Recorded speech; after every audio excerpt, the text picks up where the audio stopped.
Bendiciones a todos mis amigos y amados en el Señor Jesucristo.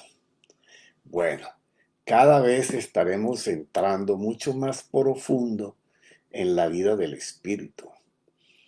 Y pues yo espero que todas estas enseñanzas que hemos traído no sean solo conocimiento o información, sino que las pongamos en práctica. Porque de la única manera que el conocimiento se hace sabio es cuando tú lo entiendes y lo puedes practicar. El que no ejercita lo que sabe o lo que sabe que puede hacer y no lo hace, no solamente se engaña, sino que vive frustrado. Bueno, hay cosas que Pablo dejó escritas que son maravillosas y a la luz de los textos originales, pues tú obtienes una información que a veces Dios te revela misterios, como él mismo dijo, que no han ni siquiera pensado ni subido al corazón del hombre. Ahí en 2 Corintios 13, su último versículo dice que la gracia del Señor Jesucristo, y pues aunque hemos estado hablando en capítulos anteriores de lo que es la gracia, que no es solamente ese que todo mundo dice el favor inmerecido de Dios, no, eso es mucho más que eso. Es ese poder de caminar dándole la fluidez para que nuestro Jesucristo y el Espíritu Santo fluyan, para que Él continúe haciendo el ministerio que quedó paralizado ahí en la cruz por Él, pero que luego lo retomó con los apóstoles, porque Él viene a vivir a nosotros. Entonces, la gracia comprende todo eso. Y ahora, algo que siempre les he hablado y que es muy importante, el amor de Dios. Si usted no vive, no se deleita en cuanto Dios le ama, va a ser muy difícil que su fe funcione con convicción, con certeza, con la seguridad de que lo que usted está creyendo que Dios hace, que es el plan de Dios, se va a cumplir. Porque es el poder saber que Dios te ama de tal manera que aunque eras imperfecto, aunque eras desechable, aunque nadie veía valores en ti, nadie calculaba lo que tu vida iba a poder ser, sino todo el mundo lo veía mal, pues Dios cogió eso vil y menospreciado y hizo de él, lo fue formando como el alfarero va haciendo la jarra. Dice que cuando la está moldeando, si la jarra se quiebra en sus brazos es porque no se dejó moldear como él quería, pero él no bota los pedazos. Él vuelve y le echa nuevo barrito encima de los pedazos y vuelve otra vez y la reconstruye. Ese es el amor que tiene el Padre. A veces nos duele que el carpintero nos talle, pero nos está puliendo para que cada vez seamos mejores. Pero luego viene una palabra súper importante. Tú sabes que siempre hemos escuchado que tenemos que tener comunión con el Espíritu Santo.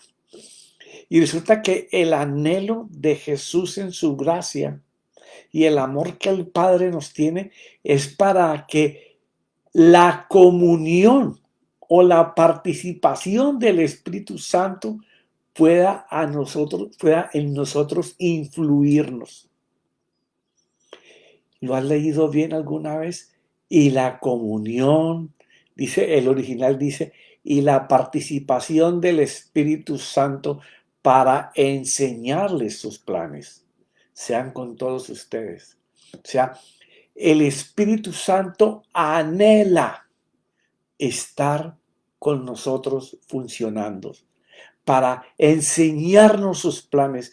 Por eso cuando tú lees allí en Mateo, el Padre Nuestro, el versículo anterior es cómo nos anhela el Padre. El Padre es el Espíritu y el Espíritu es el Padre y el Espíritu es el Señor y el Señor es el Espíritu. Es un solo Dios. Nos anhela vehementemente Él a nosotros de que nosotros nos dejemos guiar con Él para Él hacernos partícipes de lo que Él desea hacer en este mundo contigo y conmigo, con Él y con ella. Y dice Pablo en Hebreos 6, porque la tierra que bebe la lluvia con frecuencia, y esta palabra es bien clave, porque él va a hacer una comparación aquí, va a hacer una alegoría, porque la tierra que bebe la lluvia, se supone que si a la tierra le cae lluvia y la tierra permanece húmeda, pues esa tierra debe de germinar, de dar buen fruto. Dice, porque la tierra que bebe la lluvia, que con frecuencia cae sobre ella, que debería de producir, produce vegetación útil a aquellos por los cuales es cultivada. Entonces esa tierra se da cuenta que recibe bendición de Dios. Y cuando él hace la comparación de la tierra, no está hablando a nosotros, porque él va a comenzar a hablar de las cosas que no es, que las cosas que estamos desechando, de la gloria que deberíamos de estar enseñando, mostrando entre las demás personas, y resulta que eso no se está dando. Y aunque nos viene palabra que la convertimos solo en información, no podemos hacer la vida que trae la palabra. Entonces dice que esa tierra, está haciendo una comparación de una tierra que sí es provechosa, que produce vegetación útil a aquellos por los cuales es cultivada. Por los cuales es cultivada, o sea, le cae esa lluvia a la tierra y aunque hay gente que la está cultivando, van a recibir el beneficio de Dios. Y entonces ahora le coloca el pero. Esos peros en la Biblia son súper importantes. Pero si la tierra produce espinos y abrojos, no vale nada. O sea, cuando un creyente está recibiendo la bendición del Señor, está recibiendo esa sabiduría de Dios para que cambie su vida, para que comience a manifestar la vida del Señor, dándose cuenta que el amor del Padre es que nosotros lo podamos llevar a Él a todas partes. Ahora, Dios podía haber, después de la cruz y de la resurrección, haber caminado en gloria para que en todas partes Él estuviera, pero el plan de Dios no era ese. El plan de Dios era hacer eso a través de sus hijos. Ese eres tú y soy yo. O sea, el plan era que nosotros lo manifestáramos a Él, para que todos vieran que Dios es real. ¿Ya? Porque la tierra que bebe la lluvia y con frecuencia cae sobre ella y produce vegetación útil a aquellos por los cuales es cultivada, recibe bendición de Dios. Pero si la tierra produce espinos y arrojos, no vale nada. Está próxima a ser maldecida y terminará por ser quemada. Y esta alegoría es bien fuerte. Porque aquí está hablando que si nosotros no producimos la obra del Señor, la obra gloriosa de Dios, en el tiempo nos vamos a secar. Sí, porque cuando usted no disfruta, vamos a colocarlo en los términos de matrimonio, cuando usted no disfruta su cónyuge, entonces en el tiempo, en el pasar de los años, ese amor se va secando. Y llega a un punto en que están viviendo dos amigos o dos enemigos en una casa. ¿Por qué razón? Porque no hay la manifestación de matrimonio. Igualmente sucede en la vida con Dios. Si nosotros no estamos en esa comunión con la palabra, con Cristo, con el verbo de Dios, si no estamos siendo ministrados a través de ella por el Espíritu Santo, vamos a terminar secándonos. ¿Qué esperanza tiene un creyente solamente ir a la congregación y asistir a escuchar por rutina, por hábito, por costumbre? Ahí con pereza levantando las manos, como el predicador, la persona que esté guiando el servicio diga, ¿ya? Y algunas veces que les dice, diga amén, diga gloria a Dios, pero todo eso, si no tienes la esperanza por lo menos de que Dios te salvó para usarte como vasija donde Él está dentro y quiere fluir a través de ti. Entonces Pablo dice, porque tenemos esperanza de cosas mejores. ¿Por qué? Porque recuerda que en el capítulo anterior estábamos hablando de cómo se estaba quejando, de que esta gente en Macedonia se habían apartado de los principios que habían probado, de donde la palabra y el Espíritu a través de ellos habían hecho cosas maravillosas. Pero resulta que Pablo regresa y resulta que ellos están apartados. Como decir hoy, la iglesia se fue enfriando, se fue enfriando. Y entonces ahora comenzamos a no asistir, a darle más importancia a otras cosas, a darle preferencia a otros deseos. Entonces nos vamos secando, nos vamos secando, nos vamos secando.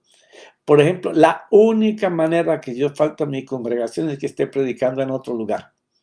Si yo no voy a mi congregación es porque estoy predicando en otro lugar.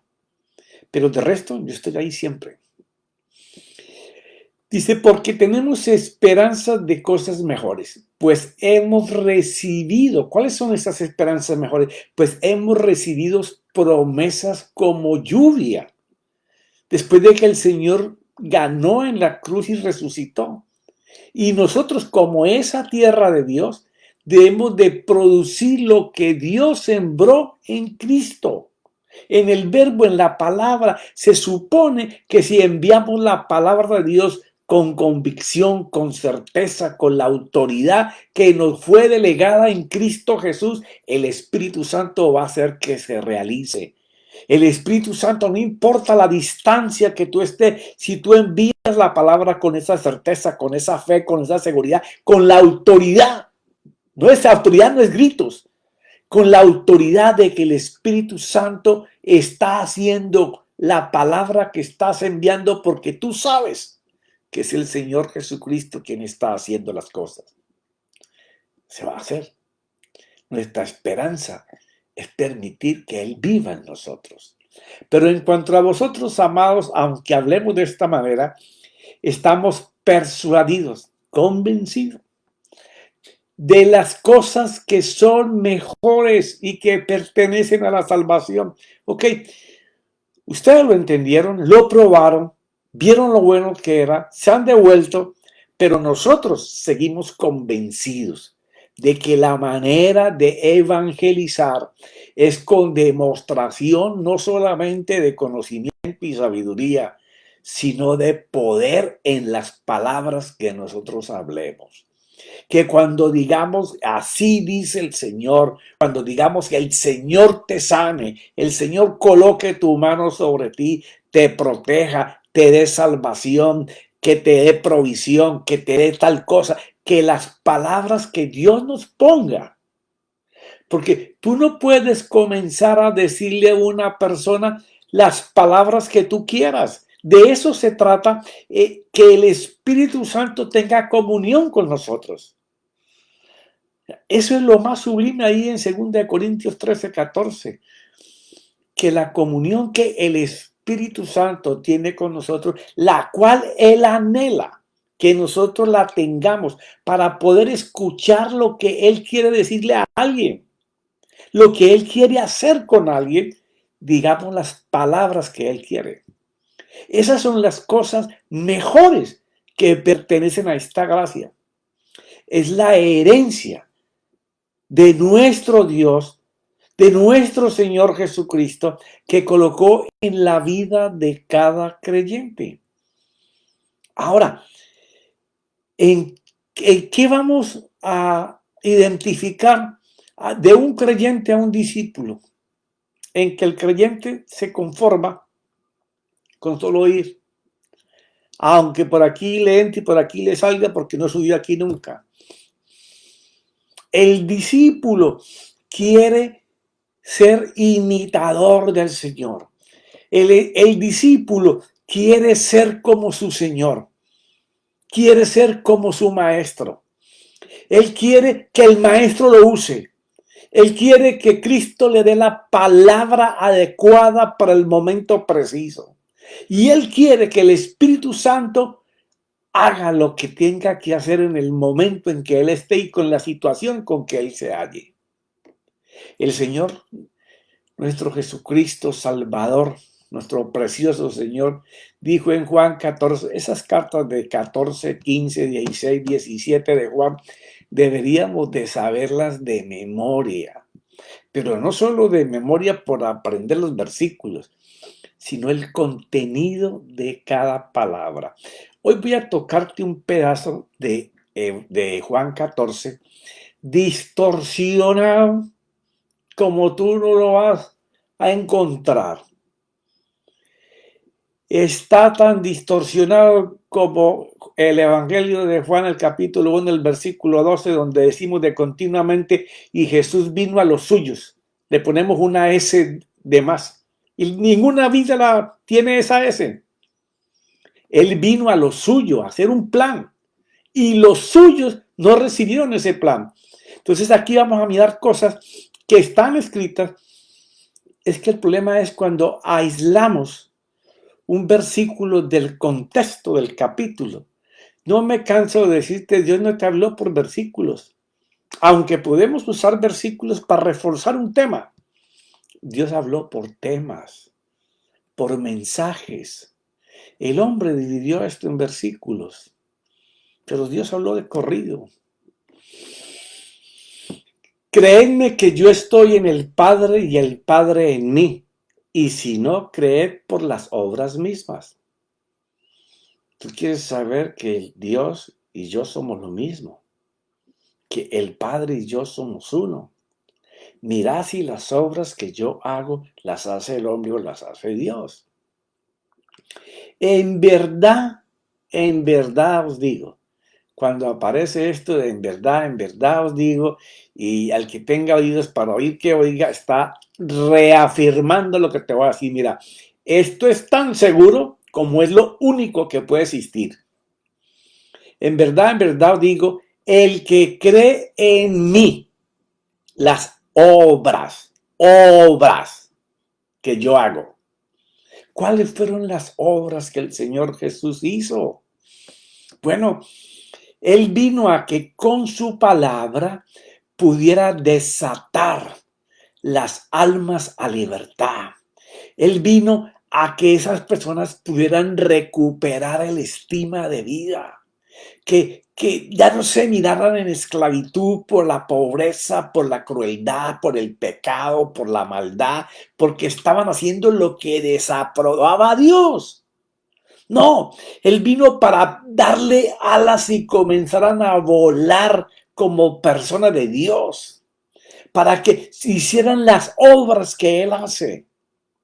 Entonces, cuando Él va a coger este contexto y va a empezar a hablar del texto Él está hablando, miren, yo vine a morir, a vivir en ustedes con el Padre y les he dicho que los que están sellados, los que han creído en mí, confían en mí y tienen fe en mí, el Espíritu de Dios está para afirmar, para asegurar que las esperanzas que les he dado son reales, que son no factibles, sino hechos ya dados en el cielo, que son tu herencia, para que aquí en la tierra tú las vivas, las proceses y las hagas. Le está hablando de palabras que libertan. Le está hablando de cosas reveladas, misterios que van a servir para que una persona en un momento, en un tiempo determinado, reciba una información de Dios que va a cambiar su vida. Pero también eso que yo hacía de sanidades, de milagros, de prodigios, de hacer cosas con poder y con autoridad, esas son las cosas que yo les estoy diciendo a ustedes, que si nosotros podemos manifestarnos en nosotros, ustedes van a ser aún más grandes que las que yo hice en esos 3 años y medio. Las obras que yo hago, todo eso que ustedes han leído que yo hice, Él las hará también. Y aún mayores que éstas hará, porque yo voy al Padre. O sea, el Espíritu Santo, cuando se engrana con la palabra, Él hace las obras que el Señor Jesús hizo en su ministerio. Y aún mayores que las que hizo con Jesús, hará con todo aquel que se someta voluntariamente, que todo su culto racional sea puesto en el asador, que no quede ninguna carne sin tirar ahí, para que solamente haya el dominio, la influencia de hacer las cosas de Dios y los deseos de escuchar la voz de Dios para hablar las cosas de Dios y hacer lo que Dios quiere. Él las hará también, y aún mayores que éstas hará, porque yo voy al Padre. Y aquí está la clave que siempre han sacado este versículo, y entonces le dice a la gente: todo lo que usted pida, el Padre se lo va a dar. Y la gente se cansa pidiendo y no recibe. Algunos, por la voluntad soberana de Dios que ya está escrito, reciben lo que están pidiendo, pero la gran mayoría o no lo reciben o se demora mucho. Porque yo voy al Padre y todo lo que pidáis en mi nombre lo haré. Eso es un presente continuo que tú hablas y Jesucristo hace, para que el Padre sea glorificado en el Hijo. Si me pedís algo en mi nombre, yo lo haré. Entonces, si sacamos de contexto esto y no ponemos cuidado, del 11 al versículo 13, Él está garantizando que nosotros haremos todas las obras como las que Él hizo. Cualquier cosa que nosotros pidamos referente al ministerio de nuestro Señor Jesucristo, cualquier cosa de las que hacía, sanidades, provisiones, prodigios, todo con poder, con autoridad, con señales, como Él las hizo, y aún mayores que las que Él hizo, si nosotros le pedimos a Él sobre ese ministerio que Él hizo, entonces todo lo que nosotros pidamos, así sean mayores que las que Él hizo, y las pedimos en su nombre. Y en estos días voy a comenzar a hablar sobre la oración, y aquí ve este versículo, es muy importante. Todo lo que pidas en mi nombre, porque el que venció en la cruz y venció la muerte fue el Señor Jesús. Y aunque Él es el mismo Dios y el mismo Espíritu, el Padre quiere que nosotros cuando pidamos en el nombre de que venció el pecado, venció la muerte y dio libertad al cautivo. Y lo pide el Padre que lo hagamos así para que Él mismo sea glorificado en el Hijo. Y si me pedís algo en mi nombre, yo lo haré. Pero recuerda, yo lo haré tiene que ver con el ministerio del Señor Jesús. ¿Y por qué te recalco esto? Porque no me canso de decirte y no me cansaré nunca. Y si estoy equivocado en esto, allá en el cielo me corregirán. Pero que a mí me demuestre el ministerio del Señor Jesús que la fe que tenía Jesús era para beneficio del que lo escuchaba, de su prójimo. Y él, usando su fe para beneficio de su prójimo, él recibía todas las bendiciones que Dios tenía preparadas en la tierra para él mismo. Esto es todo en referencia a lo que hacía Jesús y el Espíritu Santo en los 3 años y medio de su ministerio. Una demostración de poder en la palabra y hechos visibles que solo los hace el Espíritu Santo. El Espíritu Santo es el que hace que las palabras que Dios coloque en nuestra boca, las que podemos escuchar porque estamos enseñados a hablar con Él. Por eso es que el Espíritu nos anhela que tengamos comunión con Él. Porque cuando el Espíritu anhela, desea ardientemente vehementemente que tengamos comunión con el Espíritu Santo, Él nos habla. Y cuando Él te da una palabra, tiene que suceder algo. Una palabra que el Espíritu Santo te siembre en tu mente, en tu corazón, trae un hecho. Trae algo que tú puedes decir, Dios me habló, Dios me dijo, Dios hizo. Porque es algo que lo vas a sentir, lo vas a vivir en este cuerpecito, en esta carne. Esa es la manifestación. ¿O tú crees que el Señor no sabía cuando dijo, alguien me tocó, salió poder de mí? Se siente, se siente. Claro que sí, tienes que vivir lo que Pablo está diciendo aquí en Hebreos y en Corintios.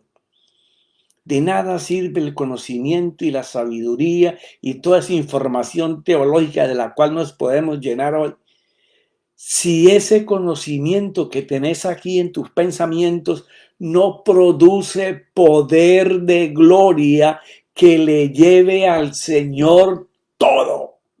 Que sea el Señor quien nosotros podamos decir, y el Señor hizo, y el Señor dijo, pero que se vea el resultado, que se vea el poder. Esa es la manifestación que da la comunión del Espíritu Santo con Cristo. Cristo el verbo, la palabra. Y se unen y hacen ese poder que se llama dunamis en el griego, que es explosivo. No se para nada delante de él, suceden cosas cuando se juntan. Luego, no es aprender mucha Biblia, es reflexionar en ella, meditar en ella, como nos recomienda la Biblia 3 veces, tanto en el Antiguo como en el Nuevo. Porque ahí es donde las palabras cobran vida, ahí es donde esta tierra recibe la lluvia para dar la vegetación que Dios quiere. Es demostración de que el Evangelio y su palabra produce hechos visibles de autoridad, de poder de Dios. Pero se me terminó el tiempo por este día. Ok, mis amados, vayan a las Escrituras. No las lean a la carrera. Mediten palabra por palabra. Dios te puede dar revelación ahora mismo que no me la ha dado a mí. Busca cada palabra, detente. Hoy en día es muy fácil indagar, buscar, averiguar qué significan. Y tú vas a ver cómo el primero que va a recibir esa manifestación gloriosa y ese deleite de que Dios te hable y Dios haga contigo, eres tú. Padre, te doy gracias porque nuestro Señor Jesucristo no murió en la cruz, no solamente para salvar nuestra alma. Cuando Él resucitó, ganó el poder y la autoridad que nos ha delegado a cada uno de sus hijos para que lo podamos manifestar a Él delante de quien necesite de Dios. Porque no solamente a los creyentes hay que hablarles. Cualquier persona que necesite de Dios, que sea impactado cuando tú le hables, cuando tú ores con Él, que Él sienta la presencia, la manifestación del poder de ese Dios. Te doy gracias, Padre, en el nombre de Jesucristo y su Santo Espíritu. Amén y amén.